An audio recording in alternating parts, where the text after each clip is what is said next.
Assalamualaikum warahmatullahi wabarakatuh. Kami dari kelas 12 MIPA C akan mempresentasikan bab 6, yaitu tentang ihsan. Saya Katwena Nur, absen 18. Saya Sefila Zahra, absen 30. A. Menganalisis dan mengevaluasi makna Quran Surat Al-Baqarah, surat kedua ayat 83 tentang berbuat baik kepada sesama dan hadis terkait. Pengertian ihsan dari sisi kebahasaan, kata ihsan berasal dari kata kerja atau fiil. Hasuna yasunun hasanan, artinya baik. Kemudian mendapat tambahan hamzah di depannya, menjadi asana yusinu ihsanan. Artinya memperbaiki atau berbuat baik. Menurut istilah, ihsan pada umumnya ditiupkan dari kutipan percakapan Nabi Muhammad dengan malaikat Jibril ketika beliau menjelaskan makna ihsan, yang artinya Rasulullah Shallallahu Alaihi Wasallam bersabda, kamu beribadah kepada Allah seolah-olah kamu melihatnya. Jika kamu tidak melihatnya, maka sesungguhnya Ia melihatmu.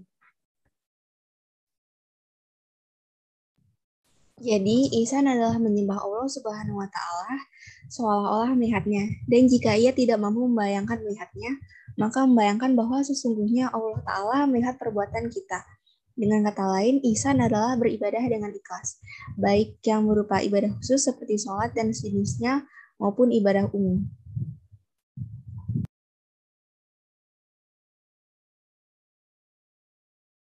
Tafsir Quran Surat Al-Baqarah, surat kedua ayat 83. Banyak ayat dan hadis yang memerintahkan agar kita berbuat ihsan. Salah satunya yaitu dalam surat Al-Baqarah, surat kedua ayat 83. Yang artinya, dan ingatlah ketika kami mengambil janji dari Bani Israel. Janganlah kamu menyembah selain Allah dan berbuat baiklah kepada orang tua, kepada kedua orang tua, kerabat, anak-anak yatim, dan orang-orang miskin.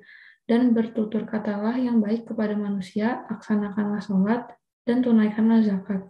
Tetapi kemudian kamu berpaling atau mengingkari, kecuali sebagian kecil dari kamu, dan kamu atau masih menjadi pembangkang.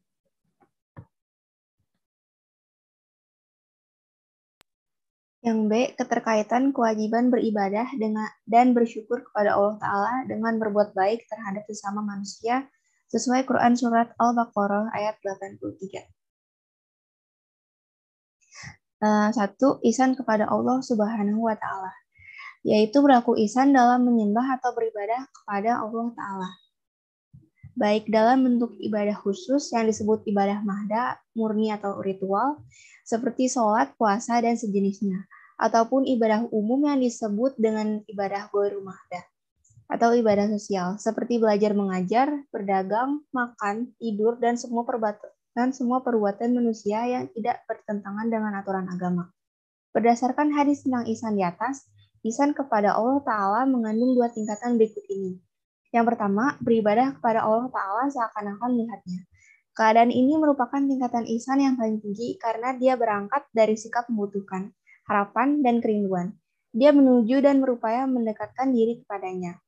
Beribadah dengan penuh keyakinan bahwa Allah Ta'ala melihatnya.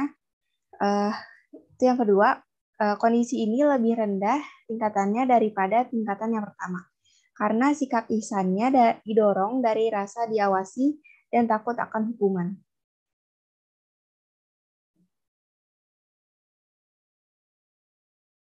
Ihsan kepada sesama makhluk ciptaan Allah. A. Ihsan kepada kedua orang tua. B. Ihsan kepada kerabat karib. C. Ihsan kepada anak yatim. D. Ihsan kepada fakir miskin. E. Ihsan kepada tetangga. F. Ihsan kepada tamu. G. Ihsan kepada karyawan atau pekerja. H. Ihsan kepada sesama manusia. I. Ihsan kepada binatang. Dan yang terakhir, ihsan kepada alam sekitar.